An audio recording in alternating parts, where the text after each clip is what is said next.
نقصانات کیا ہیں۔ تقلید کی تعریف، ایک ہے تقلید کا لغوی معنی اور ایک ہے تقلید کا اصطلاحی معنی۔ لغوی اور اصطلاحی کا مطلب کیا ہوتا ہے، یہ بات اچھی طرح سمجھ لیں۔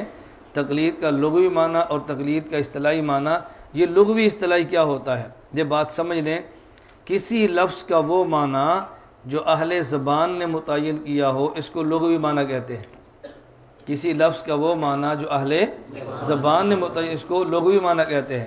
اور اصطلاحی معنی کسی لفظ کا وہ معنی کہ جو ایک قوم یا ایک فن یا ایک علاقے والے متعین کریں، اسے اس لفظ کے اصطلاحی معنی کہتے ہیں۔ کبھی لفظ کا اہل زبان کا معنی اور ہوتا ہے اور اہل فن کا معنی بالکل اور ہوتا ہے۔ اچھا، کبھی ایک ہی لفظ ہوگا اور فن کے بدلنے سے بھی معنی بدل جائے گا۔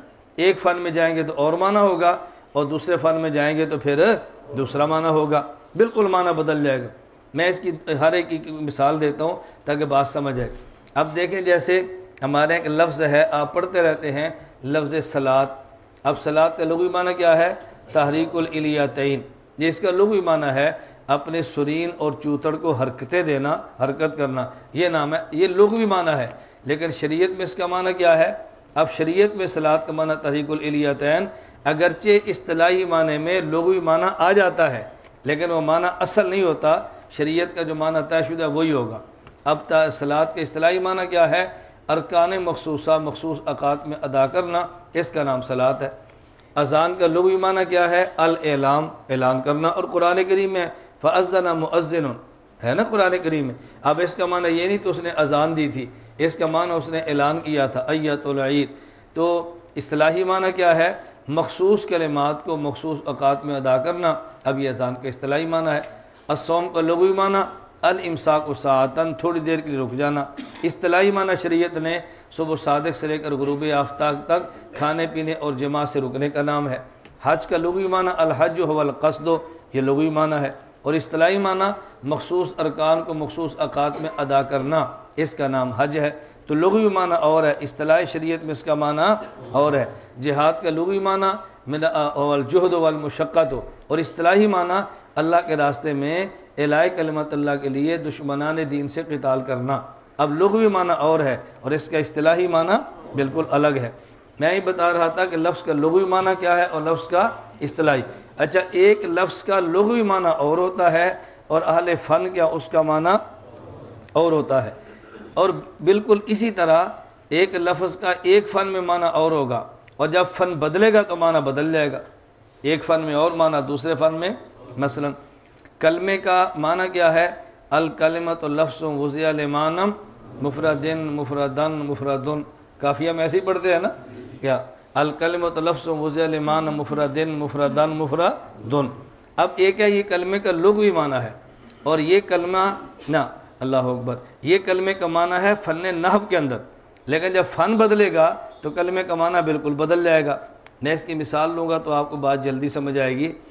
اگر آپ ایک ممتحن بلائیں اور ممتحن آئے حفظ کی درسگاہ میں اور وہاں کر کسی طالب علم سے کہ ایک کلمہ پڑھو، وہ کہتا ہے بسم اللہ الرحمن الرحیم اللہم صلی علی محمد وعلی آل محمد، ممتحن پاس کرے گا یا فیل؟ دیکھو، حالانکہ وہ تو کلمہ پڑھ رہا ہے، لفظ ولیت ایمان مفردن والا کلمہ تو ہے نا، لیکن اس کو پھر بھی فیل کرے گا۔ بات اچھی طرح سمجھنا۔ اچھا، اور اگر یہی کوئی ممتحن ہو اور صرف نحو کی کلاس کے اندر آئے اور صرف نحو کی کلاس کے اندر بیٹھا ہو اور باہر کوئی لڑکے کھیل رہے ہو اور بازاری قسم کی ہو، ان میں سے ایک لڑکا اسے کہتا ہے اوے گدھے تجھے شرم نہیں آتی، اوے گدھے، تو یہ ممتحن پوچھتا ہے نحوی لڑکے سے نے کیا کہا؟ اس نے کہا جی کلمہ، تو پاس ہوگا یا فیل؟ پاس ہوگا۔ اب دیکھو، حفظ کی درسگاہ میں کلمہ کے جواب میں بسم اللہ پڑھے تو بھی فیل ہے، اور نحو کی درسگاہ میں کلمے کے جواب میں گدھا گئے تو بھی پاس ہے۔ کیوں؟ اس لیے کہ نحو کے فن میں کلمے کا معنی اور ہوتا ہے اور حفظ کی درسگاہ میں کلمے کا معنی اور ہوتا ہے، تو فن کے بدلنے سے لفظ کا معنی بدل جاتا ہے۔ یہ بات سمجھ آئے تو آپ کو اپنے اکابر کی عبارات کے سارے سوالات کا جواب مل جائے گا۔ جتنے غیر مقلدین اعتراض کرتے ہیں نا ہمارے اکابر کی کتب پہ، ان سب کا یہ جواب ایک ہی لفظ ہے، بس ایک بندے کو سمجھانا آ جائے۔ حاجی امداد اللہ مہاجر مکی رحمۃ اللہ علیہ نے اللہ سے دعا مانگی ہے اور اس میں لکھا ہے علی مشکل کشا کے واسطے۔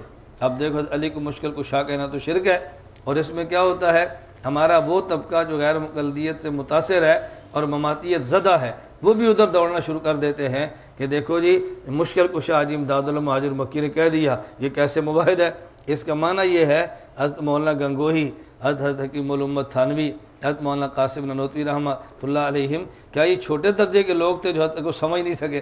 آپ کو مشرک نظر آیا ہے اور ان نے پیر مشرک ملا، موحد ان کو پیر نہیں ملا تھا۔ اب بات بڑی صاف ہے کہ مشکل کشا کے دو فنوں میں معنی الگ الگ ہیں۔ اگر مشکل کشا کا معنی عقائد کے باب میں جائیں تو معنی الگ ہوگا، اور اگر مشکل کشا کا معنی فن تصوف میں جائیں تو معنی الگ ہوگا۔ اب عقائد میں مشکل کشا کا معنی ہے ما فوق الاسباب جو حاجت روائی کرے، اور تصوف مشکل کشا کا معنی کیا ہے کہ جو بندے کو گمراہی سے ہدایت کی طرف لے آئے اور اس کو پاکی ناپاکی سے پاکی کی طرف لے آئے، اس بندے کا تزکیہ باطن کرے۔ یہ بڑا مشکل کام تھا لیکن شیخ نے کر دیا ہے۔ اب صوفی کہتا ہے یہ میرا مشکل کشا ہے، کیا مطلب؟ مجھے اس نے مشکل سے نکال دیا ہے۔ آپ کہتے ہیں نا استاد جی میں اتنا پھنسا ہوا تھا، اللہ آپ کو جزائے خیر عطا فرمائے، آپ کے ایک جملے نے مجھے مشکل سے نکال دیا، کہتے ہیں کہ نہیں؟ اب کیا مانا کہ یہ مشرک ہو گیا، اس نے اللہ کو خدا، استاد کو خدا کے مقابلے میں کھڑا کر دیا ہے۔ مشکل کشا ایک لفظ ہے جس کا عقیدے کے اندر معنی الگ ہے اور تصوف کے اندر معنی الگ ہے۔ اب دیکھو کوئی اشکال ہی باقی نہیں رہتا۔ اس لیے میں کہہ رہا تھا کہ لغوی معنی اور اصطلاحی معنی کیا ہے یہ سمجھا کریں، یہ لفظ کا لغوی معنی اور یہ لفظ کا اصطلاحی معنی ہے۔